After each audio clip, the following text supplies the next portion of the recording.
primary ignition.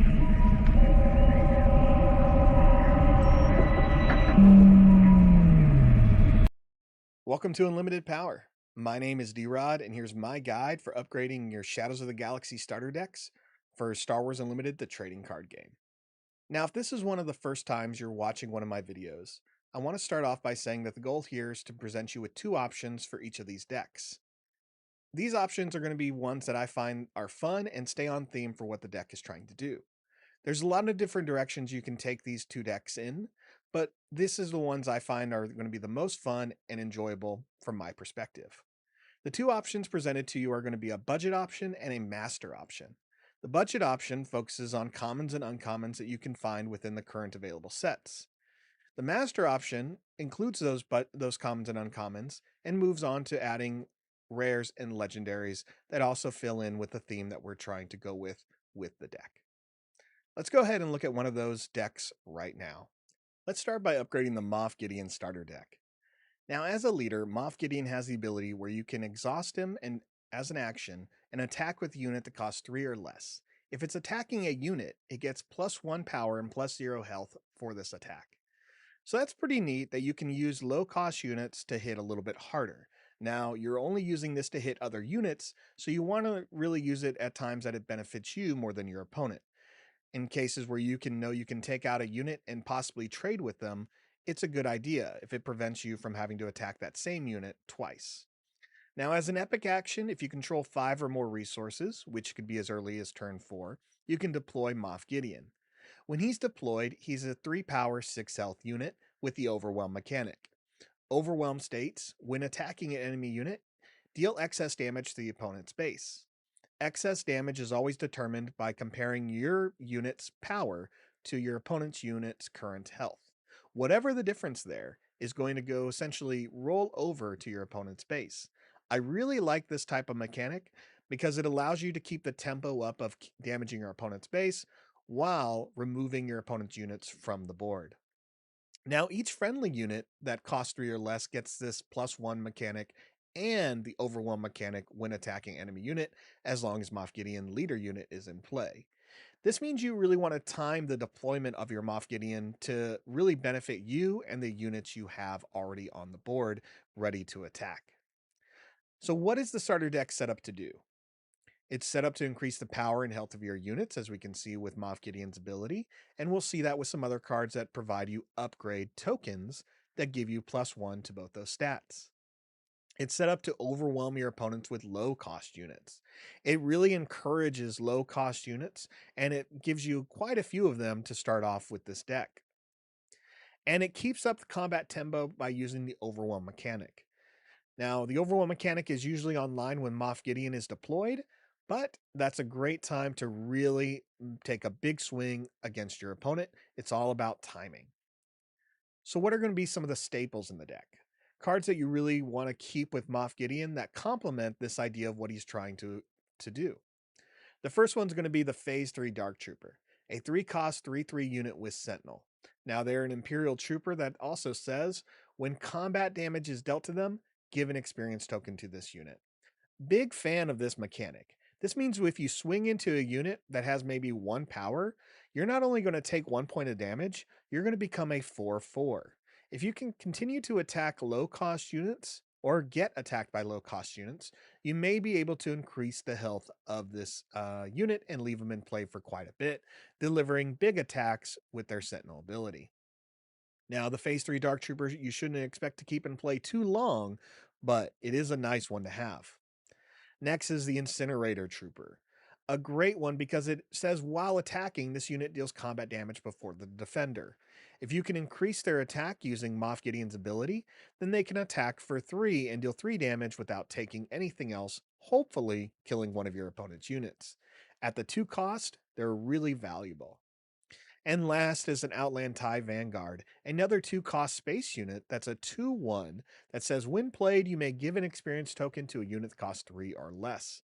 Unlike other Imperial cards, this one isn't looking for Imperial stats alone, it is looking for the cost of the unit.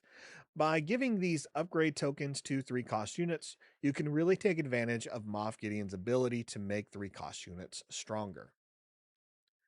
So let's go and take a look at the budget deck. What can we build that's on the theme of what Moff Gideon's trying to do with commons and uncommons found within the sets?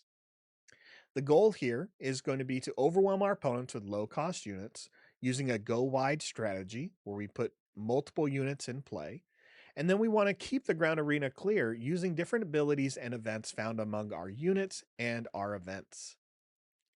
So we do this by adding a couple of cards like Outflank. We're going to add one of this card that says attack with 2 units. We already have one in the deck, but this card is a great one to have when you're about to do a big swing and Moff Gideon's on the board. This can almost be your game ender because you can essentially spend 2 actions in one and get 2 attacks on your opponent's base before they can respond. I really enjoy cards like this. Next is going to be Rivals Fall, a 6 cost event that can defeat any unit in play, including leaders. When you're playing low cost units like this, you usually need an answer for something big. Rivals Fall can be that answer and allows you to stay on tempo with what you're trying to do. 6 may seem like a high cost, but you are playing other cards that can help you ramp. With Moff Gideon, you have access to cards like Resupply, Command, and Super Laser Tech. The starter deck gives you 3 super laser technicians that essentially can speed up your resource mount. Let's take a look at some of the other cards. General Tag. We're going to add 2 more of this official into your deck because he's a 2 cost 2/2 unit that says, when played, give an experience token to each of up to 3 trooper units.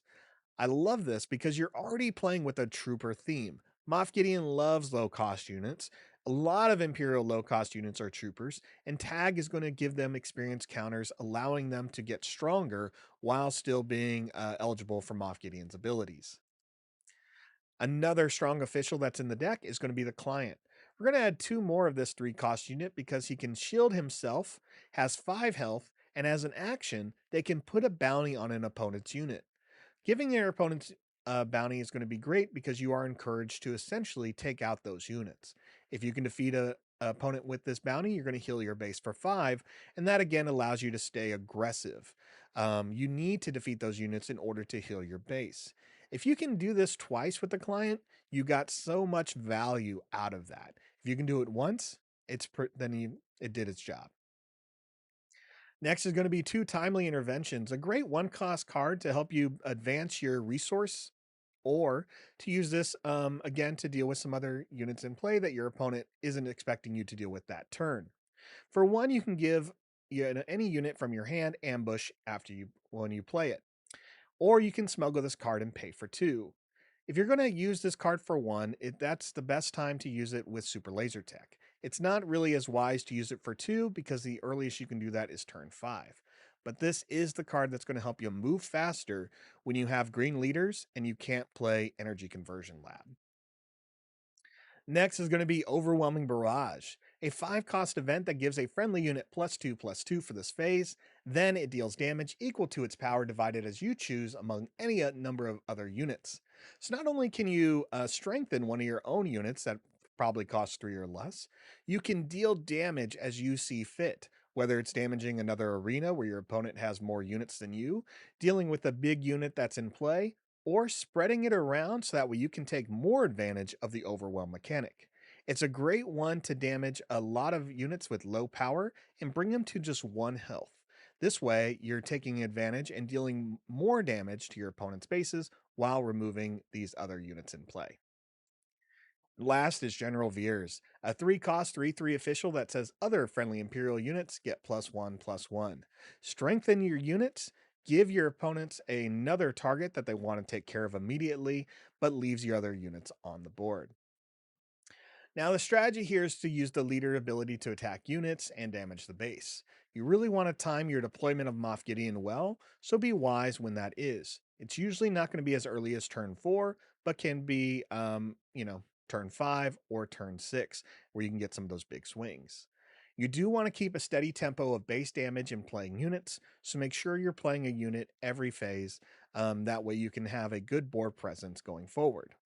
You also can stop playing resources after 8.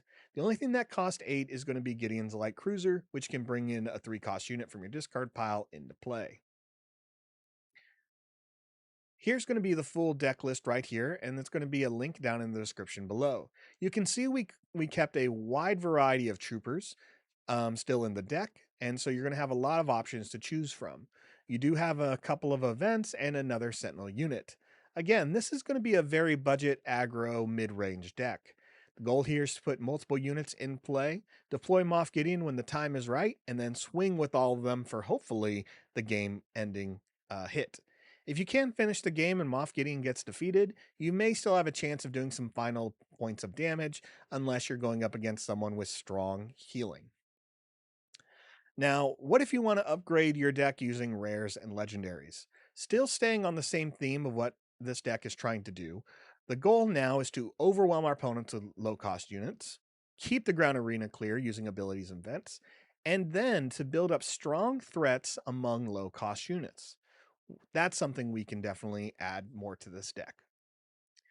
So we're going to keep the Rivals Fall in here, adding 2 of those because it allows us to deal with units and we can ramp quicker into this kind of card. We're going to add 3 Colonel Yalarans. So this is a great official to add to your deck because he's a 2-cost 2/3, so you can play it as early as turn 1. Whenever you play a command unit, including himself, you can heal 1 damage from your base. Keeping that healing consistent is going to help you stay aggressive. As long as you're playing green units, you can heal 1 or 2 every phase, and then your opponent's going to want to have to deal with Yalaran themselves. Next is going to be the TIE Fighter. TIE Fighter is a 2/1 unit that comes into play with 1 resource. It's decent, but it pairs well with what you're trying to do here with Moff Gideon and some of the other cards we're recommending you add. Next is going to be Scanning Officer, another Imperial officer that says for 2 cost, you get a 2/3 unit in play that looks at 3 enemy resources, and if any of them have the smuggle mechanic, they're immediately discarded, and then they're replaced with exhausted resources. This is a great card to play on turn 1 or turn 2 because it can stop your opponent from playing anything if they put smuggled cards down as the resource, which is strongly encouraged you do if you start off with smuggled cards in your opening hand. Now you have a lot of officers in this deck, so Emperor's Royal Guard is great. It's a 3/4 Sentinel unit, so it can stay in play a little bit longer. It meets Moff Gideon's criteria, and as long as you have an official, it has Sentinel. Now I really like Emperor's Royal Guard for many reasons. You don't get the Palpatine mechanic here, but I think it's a strong one to keep in play, and the Sentinel units are going to help you really build up your board state so you can get some bigger units in play and set up a good presence for Moff Gideon to come out and swing with multiple units. One of those big units you're adding is, of course, Darth Vader, a 7-cost green-black unit that just has to be thrown in every green-black deck, but especially one that focuses on units that have a cost of 3 or less. Darth Vader has 2 abilities that you can choose how they trigger when it comes into play. First ability is the ambush mechanic. As long as your opponent has a unit in play, you may untap Vader and attack that unit. If they have no unit in play, you cannot untap. If you do use the ambush mechanic, you have to hit a unit. The other ability says, when played, search the top 10 cards of your deck for any number of villain cards with a combined cost of 3 or less and play each of them for free. This is where the TIE Fighter comes in handy. You can either grab a 3-cost unit like Emperor's Royal Guard with Sentinel, or you can go ahead and grab 3 TIE Fighters or 1 TIE Fighter and another 2-cost unit like an Incinerator Trooper, allowing you to kind of flood the board with more units that are appropriate for your current situation. Next is going to be Resupply. Super Laser Tech was the card you had in the budget deck, but Resupply is one you'd want more for a deck like this. A deck that's a little bit more aggressive, mid-range, can kind of go late, but it's really focusing on more of a mid-range strategy. On turn 2 and turn 3 is a good time to play cards like Resupply. Hopefully you have something else out, like a Defender that has the Sentinel mechanic, or something that can at least protect you a little bit. But you don't want to miss the resupply because you want to get to Vader quicker and really overwhelm your opponent with some big deployments and swings. Another card that's going to help you do that is this Legendary Command. Now, it's a 4-cost event, but it's going to cost you 6 in this deck because you have to play a standard blue base. You will be playing any blue base, but I just recommend any of them with 30 health. So you'll pay 6, but you get to choose two options out of the four presented. The two I'm going to recommend that you use primarily are going to be the ones that give your two experience tokens to a unit and can put that event into play as a resource. That's going to work with your initial strategy. There are two other options here where you can return a unit from your discard pile to your hand or deal damage to a non unique unit. Those options are okay, but the two that are really working for your overall goal are the ones I've already said. The other event I'm going to recommend is Vigilance. It's another 6 cost event because you're not playing a blue leader in a blue base, and you get to choose two in any order. Now, this one you can kind of use depending on the situation. I really like Vigilance because your opponent doesn't have to have units in play for you to use all their abilities. The first one is to make them discard 6 cards from the opponent's deck. That really messes up with their flow, gets in their head a little bit, and you may be able to get a little bit more knowledge on what they're playing. The second is to heal 5 from your base, which is great, so you can stay on the aggressive strategy. You can also defeat a unit with 3 or less remaining HP. And the last one is to give a shield token to a unit. If your opponent has no units in play, it's a great card to just heal and then make them discard. If they do have units in play, try to kill one and heal, or protect the unit you really want to keep alive, maybe Moff Gideon so you can take advantage of the overwhelm mechanic. Next is the Overwhelming Barrage, which we have already discussed, and General Veers, which is a great card to pull out with Vader, so that way you can have a stronger attack with the ambush mechanic. So the strategy here is to just again use the overwhelm mechanic to remove enemy units, to spread your upgrade counters when you can, so you don't have a full, essentially Voltron situation where one unit is completely stacked with upgrade tokens and then gets defeated by like Rivals Fall. You want to use resupply and command, usually anywhere between turn 3 to turn 5, so you can get to Vader and Light Cruiser quickly. And then you want to discontinue playing resources after 8. Again, Vader and the Light Cruiser will bring units into play with them, so ramping to them isn't going to hurt you too bad if you only have 1 or 2 units already in play. A little different from the budget strategy when you're trying to put more units out. This is my recommendation for a budget and a master deck of Moff Gideon, and certainly there are many versions you can try upgrading these decks into. Thanks so much for watching. If this is something you're interested in seeing as more sets come along, let me know in the comments and go ahead and subscribe, and then we can keep working on those types of things. Thanks so much for watching, and may the Force be with you.